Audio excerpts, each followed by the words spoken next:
I want to welcome to the show from the Labour Party, Tangi Utikere. Tangi, thank you for joining us tonight. Oh, tēnā kōrua. Good to be with you tonight, guys. What do you reckon? Sure, Flak mate. jacket and helmet to go to a press conference? You down for that? Look, I think you guys wouldn't have any problems getting accreditation from the press gallery at Parliament. I mean, I'm sure Jerry will just sign that off straight away.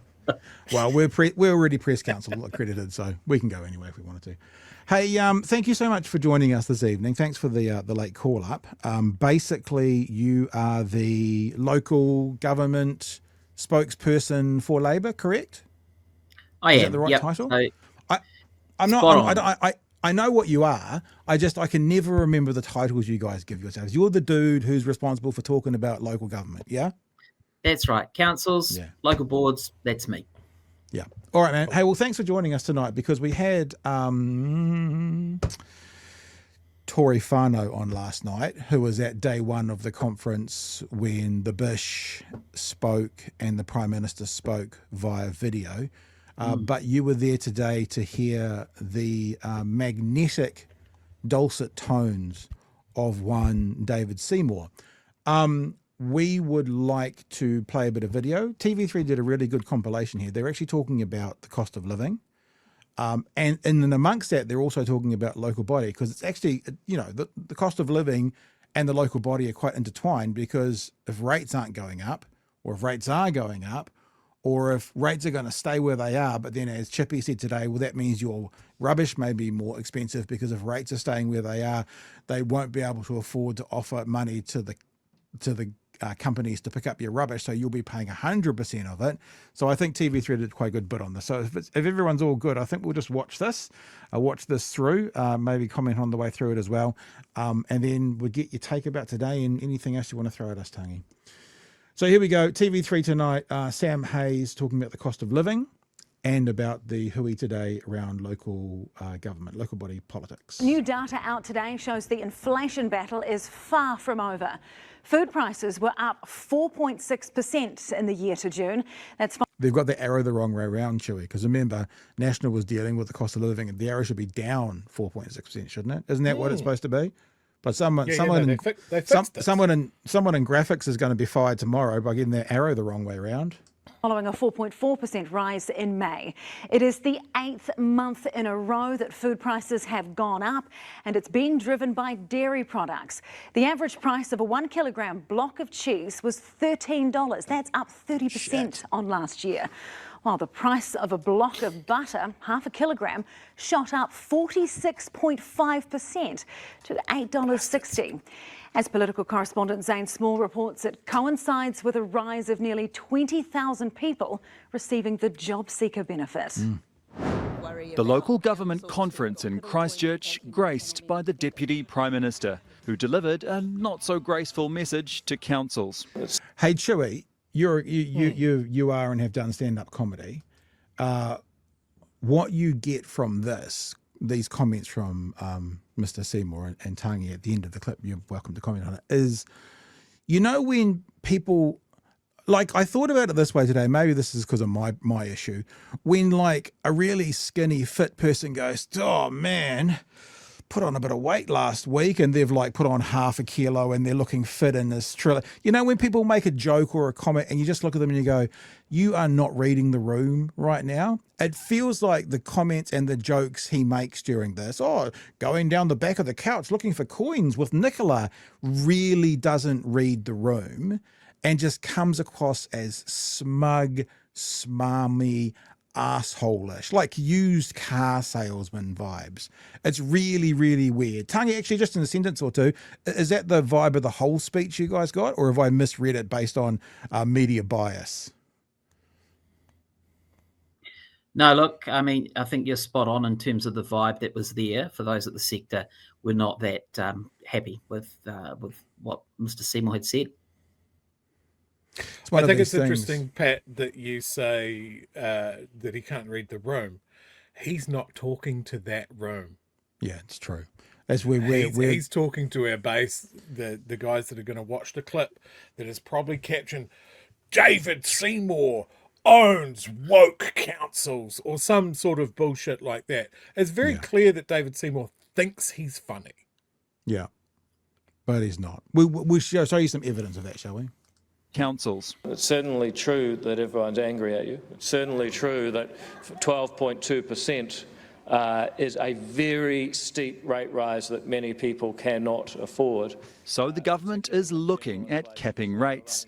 But the opposition advises be careful. There's a real risk that if the government caps council rates without being clear on how else they can fund the things they need to do, that residents will actually just end up paying in other ways. So the cost of your rubbish collection will go up, for example, because council will pull its subsidies for rubbish collection because they can't afford it anymore. So there's a real potential that households will end up worse off. Figures out today give insight into the financial pressure households are already under. Food prices were up 4.6% in the year to June, following a 4.4% rise in May. It's the 8th month in a row that annual food costs have gone up, and it's been driven by dairy products. $8.19 for 500 grams, half a kg of butter, is insane. A lot of it is due to international supply conditions for various items. We've seen it, of course, in dairy and meat prices particularly, which New Zealand exports, and we tend to pay the international price. Cost of living is the main. We do want to talk about that, Tangi, the international pricing. I've put a note down for it because it does feel like there are things that a government with a willing attitude may be able to help out in that a little bit. We'll talk to you about that at the end as well. Issue for New Zealanders at the moment. So it's continuing to hurt them, and there's no reprieve from the government, despite the fact that they campaigned heavily on addressing the cost of living issues. Labor let inflation get to 7.3% and stay out of target band for 3 years. Remember as well, Chewie, that's a terrible freeze frame, by the way, but remember again, this is one of those examples where Nicola Willis is not going to, as you say, address the why, in other words, COVID, international pressures. But these are the same guys who about 2 weeks ago went, international pressures, uncontrollable petrol prices. So we'll say it again. You don't get to blame a war in the Middle East on petrol prices. At the same time, you're saying the previous government gets no credit for international world pandemic for where their issues were. You can't have it both ways, sorry, Nikki. So I will not be taking a lecture from that party. We recognise that things are tough. I mean, I'll just be sitting in my office at night sometimes, like 10:30, just tapping away. Nicola storms in, starts going down the back of my couches. I'm like, Nicola, it's not that bad. But that's how bad we are, looking for a few pennies down the. So it's not that bad, and then when it doesn't hit, he goes, it is that bad. In the same sentence, it's not that bad, it is that bad. But that's how bad we are, looking for a few pennies down the back of the couch sometimes. For an actual reflection of the tough economic times, benefit numbers out today show there are now more than 216,000 people on JobSeeker support, up nearly 20,000 compared to the same time last year. At the same time, the government is cracking down on beneficiaries who fail to meet their obligations to find work. In the 3 months to June, the Ministry of Social Development issued more than 13,000 sanctions where a benefit is reduced as a penalty for failing to show up for a meeting, for example. That's up from over 10,000 sanctions during the same time last year. We are expecting the labour market to start to show more signs of a turnaround later towards the end of this year, and hopefully that will start to ease the pressure on benefit numbers that we've seen. The government will certainly hope so. So there you go. That is David Seymour's audition for a stand-up routine. He's going to see how his life goes. That was the world's worst bomb on the joke he made about down the back of the couch. So where should we start, Tangi? Let's start with the local body hui today, the local body politics. What was it like? Give us your review. Give us your thoughts around what was said and what we can see coming from it. Yeah, well, it was good to be there, and I was there with Labour leader Chris Hipkins. And just looking back at that clip, I think it's actually disgraceful what David Seymour, the way in which he treated the folk that were there. This was day 2 of that particular conference, and many may know actually that he seemed to deviate from what was his written and prepared speech. I think probably his advisors are hoping that he actually would have stuck to the script. And Chewie, you were talking about reading the room. Clearly he can't do that because he went off script and went way beyond what people would expect him to do, I think. So what that indicates is that he and this government are simply looking to treat, community representatives, the local council sector with an element of disdain. And look, Chris and I were in a different sort of room, but watching David Seymour's speech on the big screen, the feedback from people that we spoke to after that was not very positive at all, actually. And what we've heard as well, the Prime Minister didn't even bother to turn up. He zoomed in for a pre-record for about a minute and a half or something. The feedback that I heard from those that were there is that it would have been better if he just didn't even do that, because that really indicated that this was a government that is kind of not prepared to have that real sense of partnership. And that's what the sector is calling for. Yes, it's testy. It always is testy between central government and local government. But look, I spent 10 years in local government before I came to Parliament, and I've never really seen it this bad before. The David Seymour situation, I don't know if it was an epiphany last night. I think we've said this before, but he really does seem to be operating like he thinks he's an opposition MP as opposed to the Deputy Prime Minister. It really does appear that he is, as Chewie said, only speaking to his base like he's in an election cycle as an opposition MP. We talk about a particular mayor down here in Dunedin who came in for an interview the last cycle, and it was obvious when you've got the reins of power, you have to be more careful with what you say, because what you say can do things like impact the stock market. So you have to. Like an opposition MP can basically say whatever they want, however they want, and then once they become government, get held accountable. But in government, you are accountable, and the way he speaks and the way he's speaking, it seems that it shows a complete disrespect and an absolutely dismissive nature of his Prime Minister and the government, but also that, as Chewie said, he's only really speaking to his base, and he wants, as Chewie said, to have the headline on their YouTube channel, takes down the woke mayors of New Zealand. Are we seeing that? Is that a fair observation? Well, let's not forget that David Seymour currently, unfortunately, is the Deputy Prime Minister. And from time to time, he's the acting Prime Minister. His behaviour, what he's saying, his rhetoric is not really indicating someone who is meant to be leading, a leader in the country. In that clip, what we heard was comments coming from the sidelines, clearly from folk who are unhappy with his trajectory and the comments that he was making. So this is someone who perhaps is finding the sort of definition of government a little bit difficult or different to what he was expecting.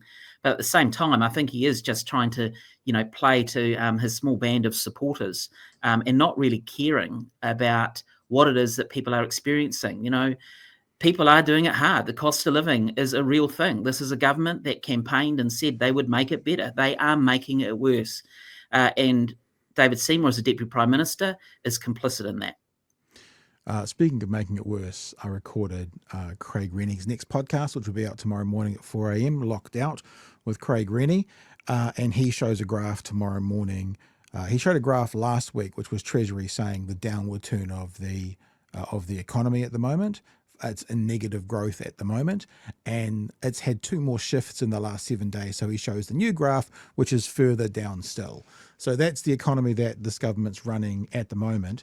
I wonder as well, Tangi, as someone who worked in local body and now was on a national scene, what is this government trying to do to local body? Because when they were in opposition, they seemed very keen to localise everything, Three Waters, all those things, the tertiary institutions. And now that they've become government, they are trying to localise some of those things, but when it comes to like finance and stuff around local body, they're trying to centralise them. What are they actually doing? What are they up to when it comes to local body government? What's their plan? Is there one? Can you see it? Well, I think, what they're looking to do is basically blame local government for everything. We have a situation where this is basically a government that has a very different view of localism to what the Labour Party's view of localism is about.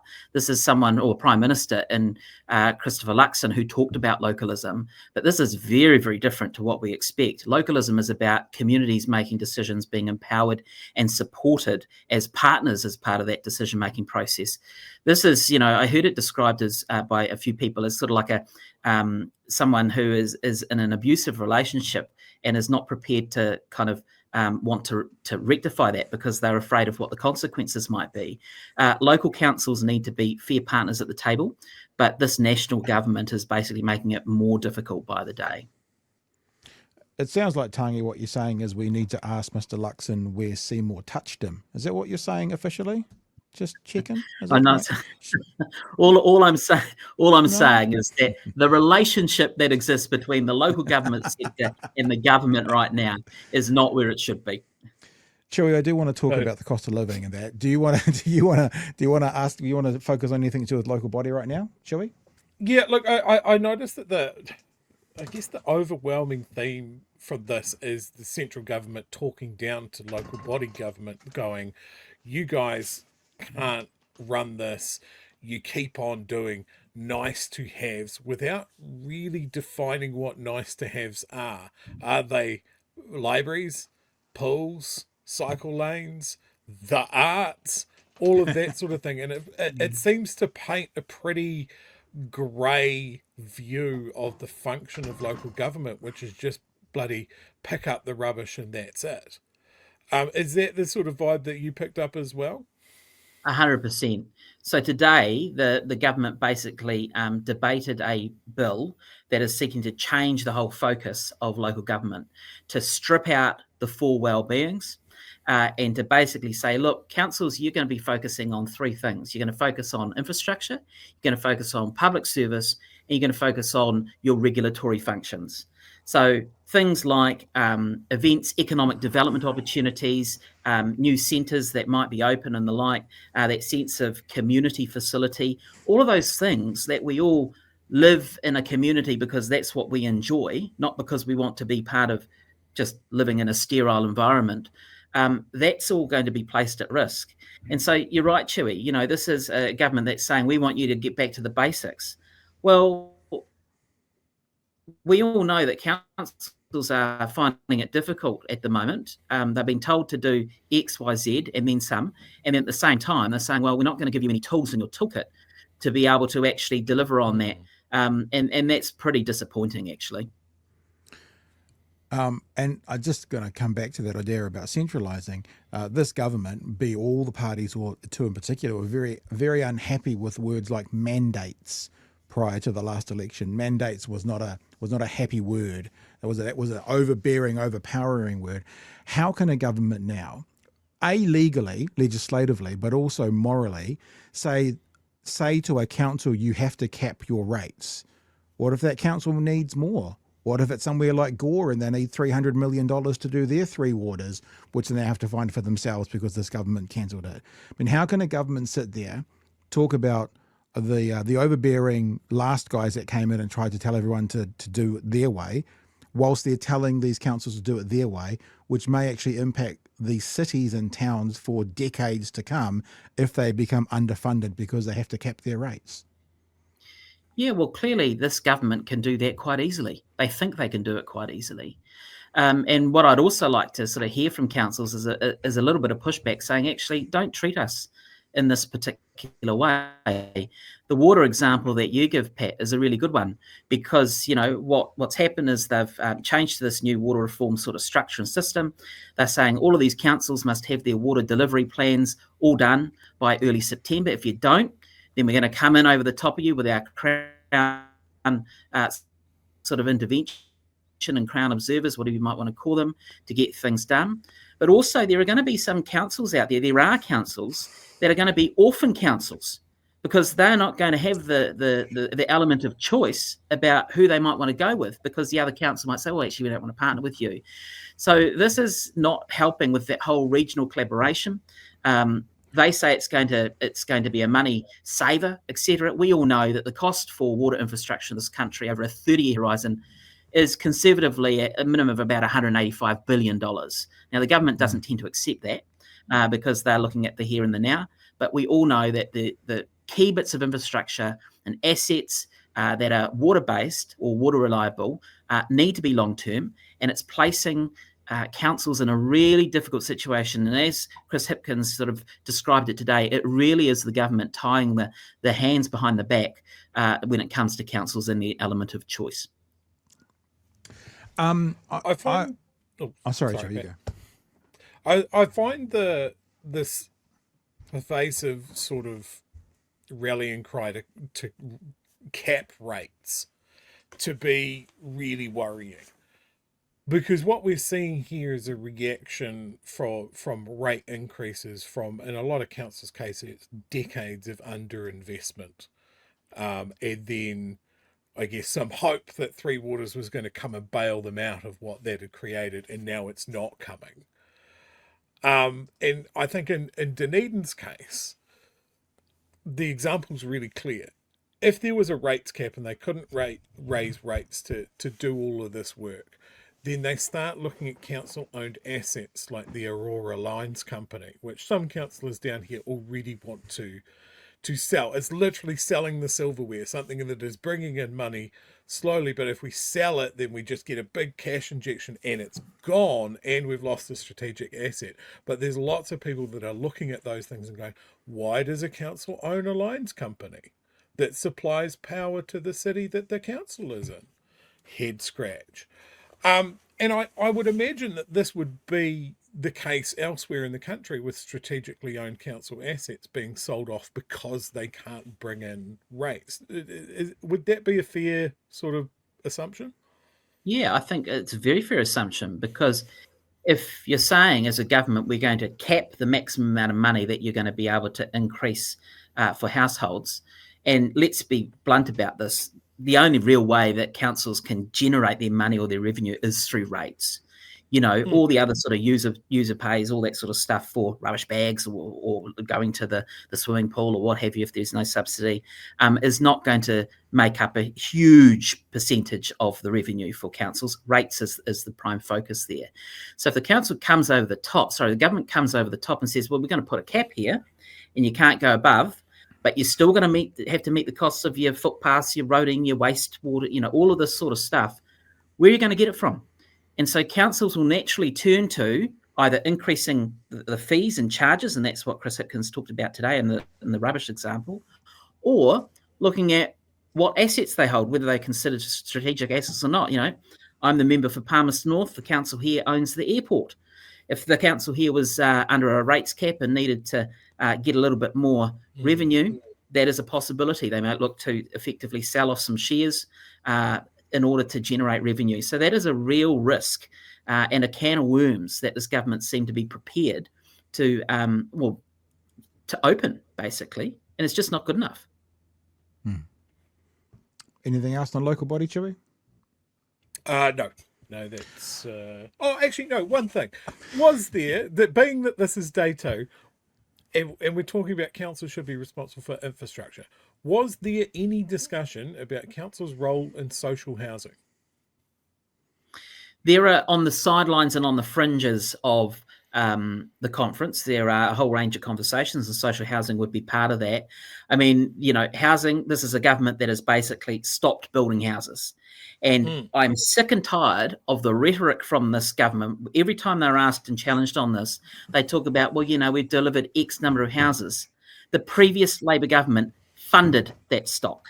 Yeah. This government have not built the houses or funded the houses that have been built. They are in the business of cutting. And, you know, Kieran McAnulty, our housing spokesperson, he visited Palmerston North. We've got barren bare land where homes were going to be built. Okay? And sort of on there is the only thing building bollards. We're starting to lose you a little bit on the internet there, Tangi, but I do want to throw one thing at you that maybe you could put into your caucus conversations. And it's to do with cost of living, and it's to do with our dairy product. I think I can say we, Chewie. We don't believe that there's such a thing as a self-made man or person, self-made person, because that person has had benefits of public dollars in New Zealand all through their life, whether it's the school they went to or the hospital they went into, or all these things that have been thanks to all of us contributing. Groups like Fonterra and stuff now still get a lot of benefit from the public dollar, whether, again, it's the schools their farmers' kids are in, it's the literal roads that they drive on to pick up their milk. And I just wonder if there is a way, and this is a little thing we came up with the other day, and it might be, the numbers might be off, but a big company once say it's selling more than 50% of its product offshore. So it's 95%. That there could be some way, government, central government, restrictions put on for what they are allowed to charge for at home. We have invested in these companies through our taxes. I'm sure a lot of those farmers probably wrote off years where they had losses, and we as the taxpayers supported them. I think that's been an investment from the taxpayer. I would like to see some return of that directly on my price of cheese, as an example. Any thoughts? Yeah, well, I mean, it's really quite difficult to swallow the high prices, particularly in dairy. You know, you come from New Zealand, you're based in New Zealand. Dairy is a key part of our local economy and also our exporting economy as well. And so governments do have elements of choice around this. So there are many levers that they could pull. That could be one of them if you head down that path. But let's also remember that this is a government, and Christopher Luxon, who made it very clear that he was going to tackle and address the cost of living crisis. He has made things worse. And now we have Nicola Willis saying, well, I'm going to go and meet with, basically my former employer, Fonterra, next week and have a little bit of a chit chat. If the government was serious about addressing the cost of living issues, they would have intervened much sooner than this. It's about choice. It's about levers that the government can pull. And really, the government have shown their colours by saying we would prefer to basically focus on property speculators and fossil fuel companies rather than actually help households who continue to do it tough right now. Just coming back to what I asked as well, is that something that could happen? Can a government put levers on commerce in New Zealand to make things cheaper, to force things to be cheaper for a country? Is that something that could possibly, I mean, like you hear about rental freezes in places like America. Is that something that a government could do here in New Zealand? Yeah, it could. I mean, there would be potentially some contractual obligations around trading contracts that had been agreed to, agreements that might be in place. But governments can always focus on issues, particularly when it's about protecting access to certain things. So, yep, that's always an option. It's not one that I personally have looked into, but it is one that is available nonetheless.